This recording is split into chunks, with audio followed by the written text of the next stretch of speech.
Rumah berlantai 2 di Jalan Tanjung Lengkong, Bidara Cina Jatinegara, Jakarta Timur, ambruk tergerus air sungai Ciliwung. Seluruh bangunan hancur dan perabotan rumah terbawa arus luapan Kali Ciliwung. Peristiwa terjadi pada Senin sore saat banjir melanda kawasan Bidara Cina saat air sungai Ciliwung meluap. Saat musibah terjadi, penghuni rumah sedang tidak berada di lokasi. Sebelum ambruk, warga sekitar mendengar retakan kaca jendela yang diikuti bunyi gemuruh. Banjir emang kali pas besar, ini rumah posisi udah rubuh sekali. Ini kedua kalinya nih. Udah pernah roboh juga? Udah pernah roboh juga. Dulu depannya saungnya kena. Sekarang? Ini rumah gedenya udah kena. Ini semua rumahnya ambles, Pak? Iya. Tidak ada korban jiwa dalam peristiwa ini, namun kerugian diperkirakan mencapai ratusan juta rupiah.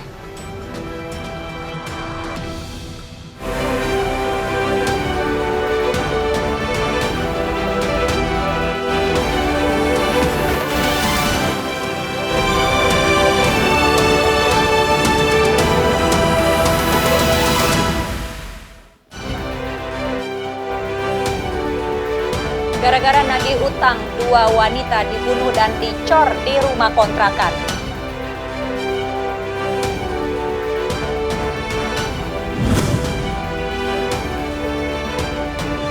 Ayah korban penganiayaan David mengungkap kondisi anaknya saat ini.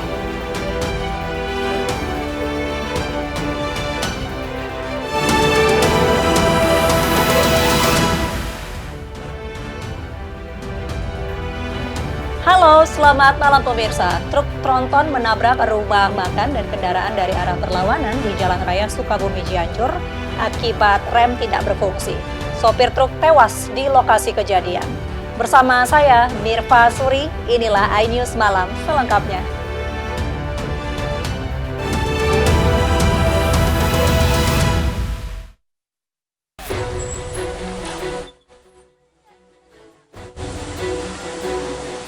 Truk tronton bermuatan palet mengalami remblong menabrak mobil box dan rumah makan di Jalan Raya Sukabumi Cianjur, Kecamatan Gekbrong, Cianjur, Jawa Barat, Selasa siang. Peristiwa bermula saat truk kontainer yang membawa palet melaju di jalan menurun dari arah Sukabumi menuju Cianjur. Truk yang diduga mengalami remblong ini oleng ke kanan dan menabrak sebuah angkutan kota. Namun truk tak dapat dikendalikan hingga truk kembali oleng ke kanan menabrak truk box yang ada di depannya. Truk terhenti setelah menghantam warung makan yang berada di kiri jalan. Akibat hantaman truk, warung makan rusak parah.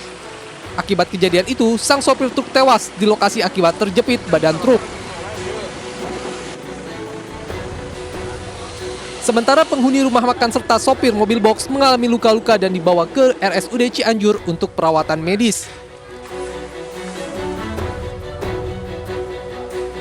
Kejadian wingbox yang di belakang kami dari arah Sukabumi menuju Cianjur oleng ke kanan menabrak dulu angkot. Setelah itu melambung ke kanan, di sebelah kirinya ada light truck menabrak ke kanan, light truck ke kiri, light truck ini ke belakang kanan dan nabrak rumah makan ya. Siap rumah makan Padang.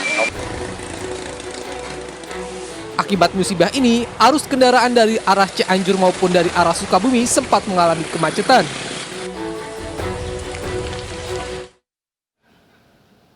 Sebuah mobil plat merah di Klaten, Jawa Tengah terlibat tabrak lari. Sementara di Purwakarta, Jawa Barat, mobil dinas PNS tabrak angkot yang bawa rombongan pelajar.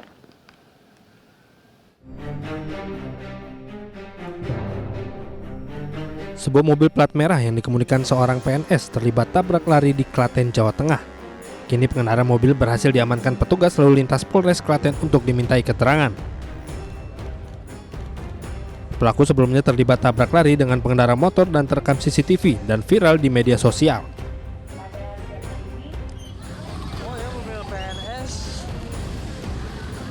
Sementara itu di Purwakarta, Jawa Barat, mobil dinas pegawai negeri sipil PMK Purwakarta menabrak mobil angkot yang membawa rombongan pelajar sekolah dasar di Jalan Arteri Purwakarta, Subang. Akibat kecelakaan ini, 12 orang luka-luka langsung dibawa ke 2 rumah sakit terdekat. Karena ngantuk, terburu-buru. Jadi kejar waktu juga. Di sana katanya kenceng mobil yo. Tiba-tiba pas di sini nih, di sana ada rombongan angkot. Tiba-tiba si mobil langsung ambil ke kanan. Yang mana ambil kanan? Yang mobil yo plat merah.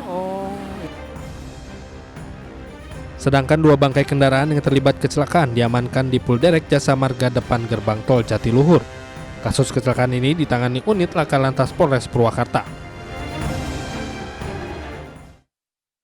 Kita beralih ke informasi jasad 2 wanita yang ditemukan dicor di rumah kontrakan di Bekasi, Jawa Barat, dibawa ke Rumah Sakit Polri Kramat Jati, Jakarta untuk diotopsi. Sementara polisi masih menyelidiki motif pembunuhan 2 wanita itu.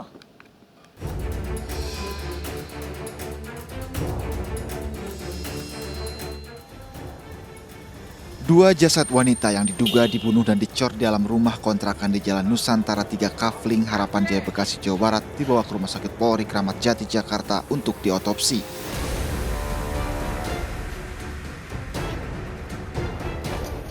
Kedua korban adalah Herni Purwaningsih, 48 tahun warga Cakung, dan Yusi, 45 tahun warga Pulau Gebang.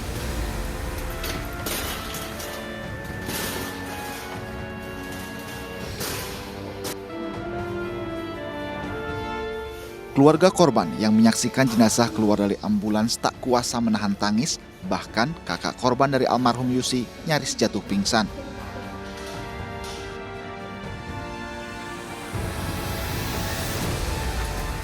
Di sisi lain, polisi telah menggelar olah tempat kejadian perkara. Dari lokasi kejadian, polisi menemukan sejumlah barang bukti, di antaranya 2 senjata tajam yang diduga digunakan pelaku untuk menghabisi nyawa korban. Terduga pelaku bernama Permana ditemukan tewas di lokasi kejadian dengan luka sayatan di tangan. Jasad terduga pelaku kini tengah diotopsi di Rumah Sakit Polri Kramat Jati. Kami masih melakukan pemeriksaan. Ini kan sedang masih olah TKP.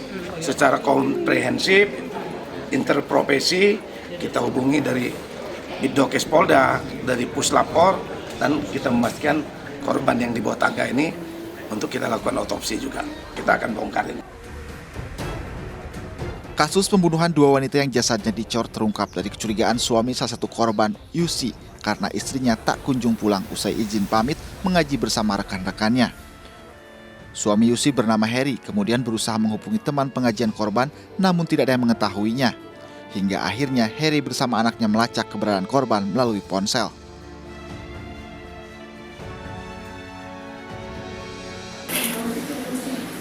Kami melihat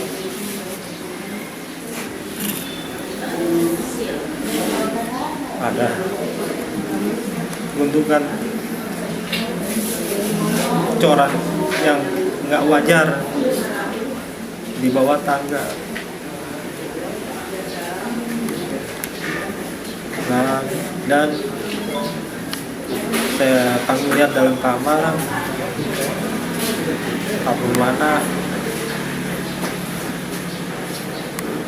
telah memotong urat nadi tangan. Belakangan beredar rekaman CCTV saat kedua korban masuk ke rumah kontrakan dengan mengendarai sepeda motor bersama terduga pelaku.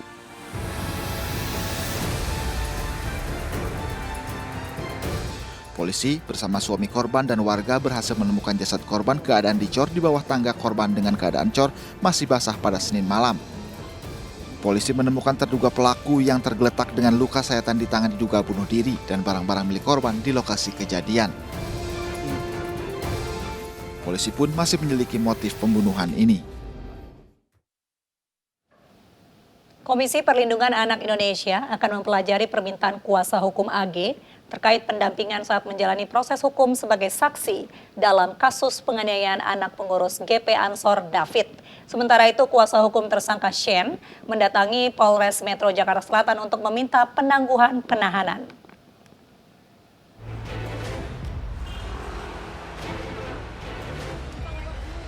Kuasa hukum AG Mangata Tobing mendatangi Komisi Perlindungan Anak Indonesia untuk meminta perlindungan kepada kliennya yang saat ini menjadi saksi dalam kasus penganiayaan dengan tersangka Mario Dandisatrio dan temannya Shen.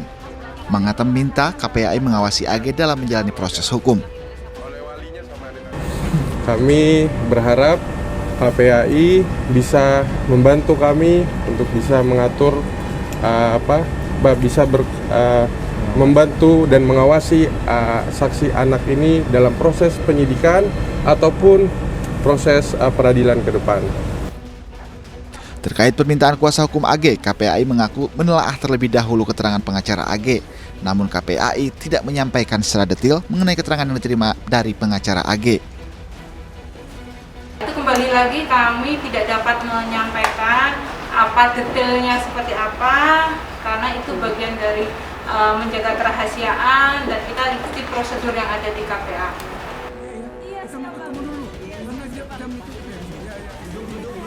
Di sisi lain, kuasa hukum tersangka Shane Lucas Rotua, salah satu tersangka penganiayaan David, mendatangi Polres Metro Jakarta Selatan.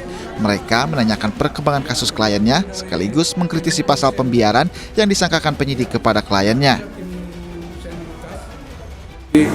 Namanya sudah ada di kantong kami. Kami akan ajukan itu dan juga kami akan mengajukan penangguhan penahanan setelah tim berembuk. Dan juga kami, karena ini masalah pembiaran ini kan masih kita dalamin.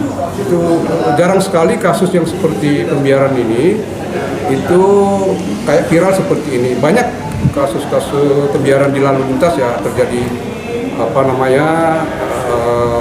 perkelahian juga, orang pada lewat-lewat aja tapi nggak masalah. Tapi karena ini juga memang udah masalah, menjadi masalah nasional dan mungkin internasional, jadi kami akan membahas, menganalisa secara bagaimana kayak dengan pembiaran tersebut. Itu dari kami sebagai tim kuasa hukum. Sebelumnya Shane dijerat pasal pembiaran usai penyidik PPS Satreskrim Polres Metro Jakarta Selatan melakukan gelar perkara dan penyidikan terhadap Shane Lucas Rotua. Polisi juga telah menetapkan seorang tersangka lain bernama Mario Dandi Satrio, putra dari mantan pejabat kantor pajak Jakarta Selatan. Dandi terancam hukuman 5 tahun penjara. Ayahanda David, Jonathan Latumahina, mengungkap kondisi anaknya saat ini semakin membaik meski belum sadarkan diri. Keluarga David pun akan mengawal kasus penganiayaan ini hingga tuntas. Si David sekarang gimana, Jo? Kondisinya masih belum sadar ya. Masih belum sadar,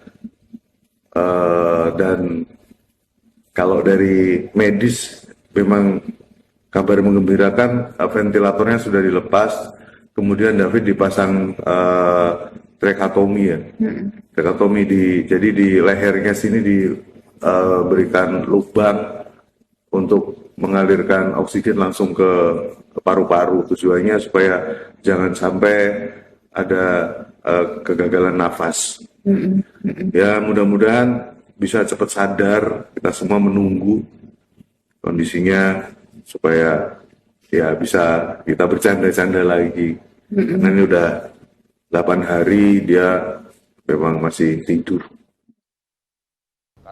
Ya kita harapannya pokoknya kasus ini harus diproses seadil-adilnya aja. Jadi siapapun yang terlibat ya nanti sesuai dengan hukum kan. Jadi teman-teman LBH sebenarnya yang paling paham soal masalah siapa harus kena pasal apa gitu. Yang pasti kita berharap, karena memang kita terus terang selama David dirawat ini memang kita fokus untuk kesembuhan David. Makanya kita memang keluarga lebih banyak habiskan waktu di rumah sakit bersama tim dokter gitu. Nah, kita sudah pasrahkan sepenuhnya ke LBH dengan tindakan mereka, makanya kita serahkan sepenuhnya. Kebakaran menghanguskan 4 rumah warga dan 2 ruang kelas madrasah di Mandailing, Natal. Informasinya di iNews Malam sesaat lagi.